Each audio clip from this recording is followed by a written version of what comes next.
Welcome back to Logan easy cooks. வாரம் முழுக்க காலையில் சீக்கிரம் எழுந்து குழந்தைங்களுக்கு ஸ்கூலுக்கு பிரேக்ஃபாஸ்ட் லஞ்சுன்னு செஞ்சு டயர்டாகி வீக்கெண்டில் காலையில் சீக்கிரம் எழுந்து அதே ரொட்டீன் வேலையை செய்யாமல் கொஞ்சம் லேட்டாக எழுந்தாலும் என்ன பிரேக்ஃபாஸ்ட் செய்யணும்னு யோசித்து முடிவெடுக்கிற நேரத்தில் இந்த சிம்பிள் குயிக் தக்காளி சாதத்தை செய்யலாம். நம்ம காலையில் காஃபியோ இல்லை டீயோ போட போகிற அதே நேரத்தில் இந்த வெரைட்டி ரைஸையும் செஞ்சு முடிச்சிட முடியும். ஆமாங்க, வெங்காயம் பூண்டுன்னு நறுக்கி டைம் வேஸ்ட் பண்ணாமல் ரொம்ப சிம்பிளாக செய்யக்கூடிய ரெசிபி தான். இது எப்படி செய்யலாம்னு பார்ப்போம் வாங்க. இதுக்கு 2 கப்பு புழுங்கல் அரிசியையும் 1/2 கப்பு துவரம்பருப்பையும் கழுகி ஒரு 10 to 15 நிமிஷம் ஊற வச்சுடுங்க. மீடியம் சைஸ் ஒரு 4 தக்காளியை பொடி பொடியாக நறுக்கி வச்சுக்கோங்க. கொஞ்சம் இஞ்சி கிரேட் பண்ணி வச்சுக்கலாம். அதோட உங்களுக்கு காரத்துக்கு தேவையான அளவுக்கு ஒரு 4 அல்லது 5 பச்சை மிளகா உங்கள் காரத்துக்கு தேவையான அளவுக்கு எடுத்துக்கலாம்.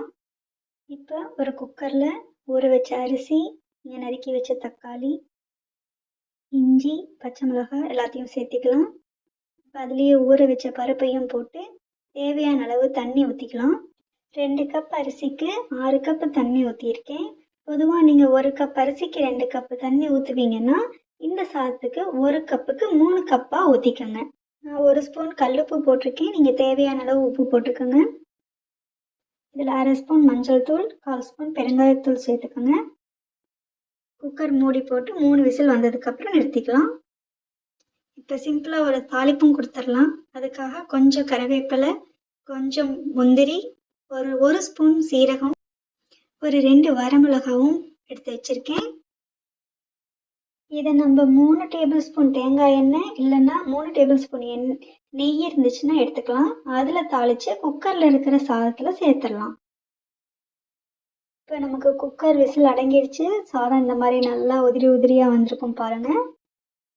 இதில் நெய்யில் தாளித்து வச்ச முந்திரி, சீரகம், வரமிளகாய், கருவேப்பிலை போட்டு நல்லா மிக்ஸ் பண்ணி விட்டுடலாம். அவ்வளோதாங்க, சிம்பிளான குயிக்கான தக்காளி சாதம் ரெடி ஆயிடுச்சு. இதுக்காக நீங்கள் வெங்காயம் நறுக்க தேவையில்லை, பூண்டு இஞ்சி போட்டு அரைச்சி மசாலா பண்ண தேவையில்லை. நீங்களும் இந்த மாதிரி ரெசிபியை ட்ரை பண்ணி பார்த்துட்டு எப்படி இருந்ததுன்னு கமெண்டில் சொல்லுங்கள். அப்படியே இந்த வீடியோவுக்கு ஒரு லைக்கும் போட்டுடுங்க.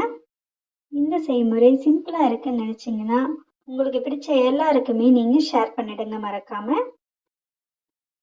இது மாதிரி வித்தியாசமான சமையல் செய்முறையை தெரிஞ்சுக்க நம்ம லோகன் ஈஸி குக்ஸ் சேனலை சப்ஸ்கிரைப் பண்ணிடுங்க. மீண்டும் ஒரு வித்தியாசமான சமையல் வீடியோவில் பார்க்கலாம். Bye bye.